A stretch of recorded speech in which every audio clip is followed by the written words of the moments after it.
guys, I'm Sabrina, welcome to my channel. This is a very different video for me, but one of the most requested. A couple of years ago I filmed a TV show in Azerbaijan, and since then you've all been asking me what to see and do in the country. So here's a little synopsis of all of my favourite things. In fact, 15 things to see and do in Azerbaijan. Let's start out in Baku. Chances are you've seen a bunch of videos of things to do here. There's lots on offer. It's the capital city and a great place to base yourself.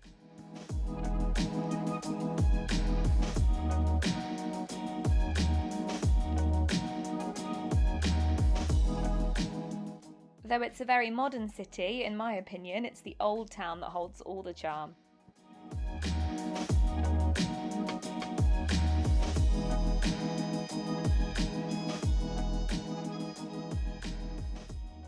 These are so cute. So this is basically where merchants used to travel through. So when they were traveling from east to west, and of course they didn't have planes, they would travel through with their animals. So they basically used to stay in these rooms and then the animals outside. But today they are souvenir shops.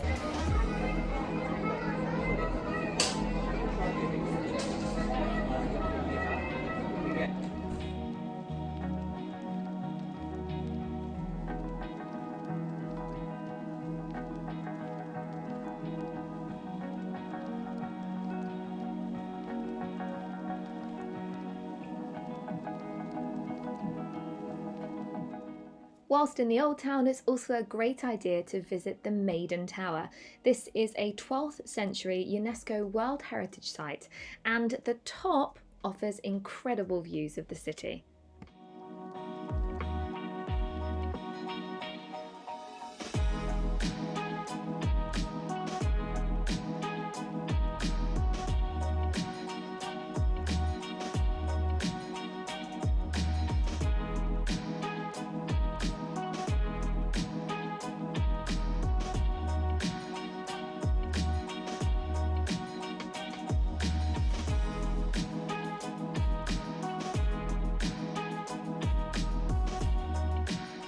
Mixing up the old with the new, visit Heydar Aliyev Center.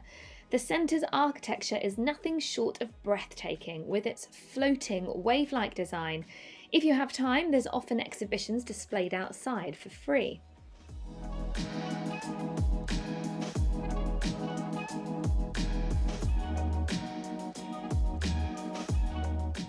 Somewhere a little bit different and not too far from the city itself is Yanar Dag, where a unique and natural flame burns continuously. The Fire Temple of Baku. This is an ancient Hindu temple with a pentagonal complex. It's a great idea to get a guide here and discover truly what fire means to the Azerbaijan culture.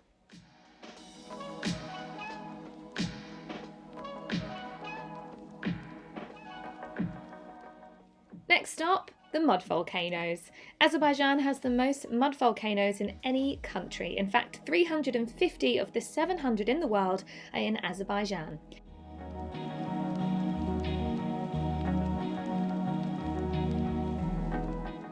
Gobustan National Park is well worth a visit. It's an amazing step back in time archaeological site with over 6,000 rock carvings dating back to as far as 20,000 years.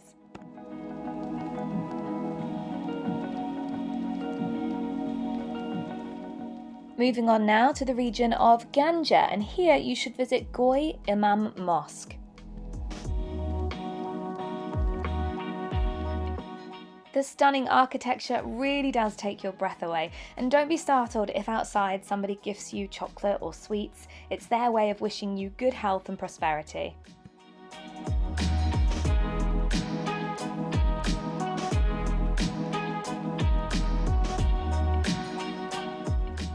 A place that truly showcases the vast uniqueness and beauty of the country of Azerbaijan is Goygul Lake.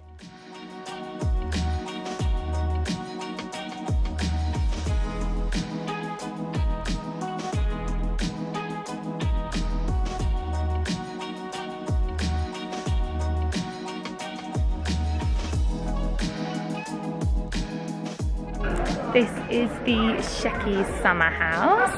built in 1779, Persian architecture. This is written about all over the world because, I mean, look at the backdrop of scenery. There are 6 rooms in here. 5 of them were used by the king himself.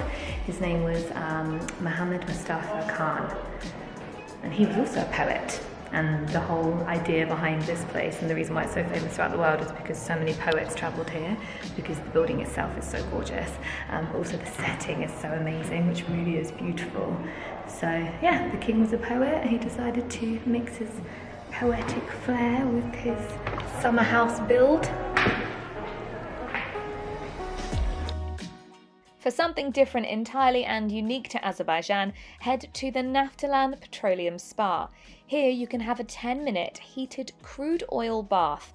People flock here in their thousands because of its healing properties for illnesses and ailments.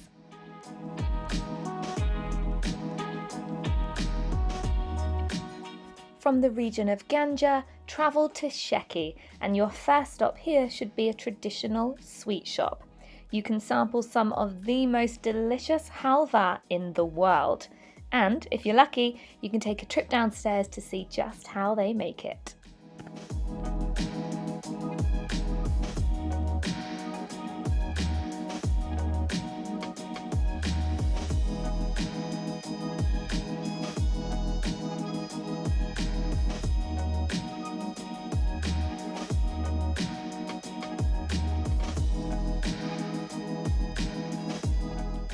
And whilst we're on the sweet subject, Azerbaijan is famous for serving jam with tea.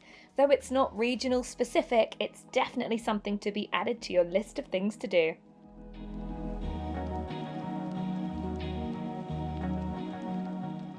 One of the best things about Azerbaijan is being on the road. The natural beauty of the landscape of the country is just incredible, and the people are so friendly and open and warm.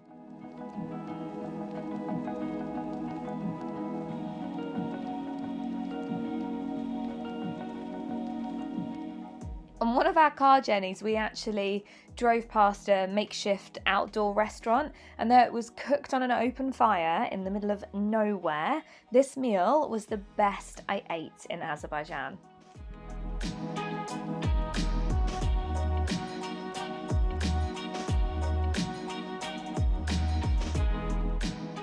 Finally, head to the remote village of Zinaluk. This is in the northernmost part of the country, and you'll finish your trip in extreme contrast to how you started it in Baku.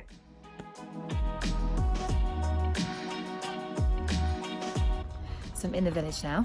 These guys didn't have electricity until like a few years back, and they have their own language. Very simple way of life. Woken up by all the chickens and the livestock chatting away. And then you can hear the sound of the vans as well. There's chickens everywhere.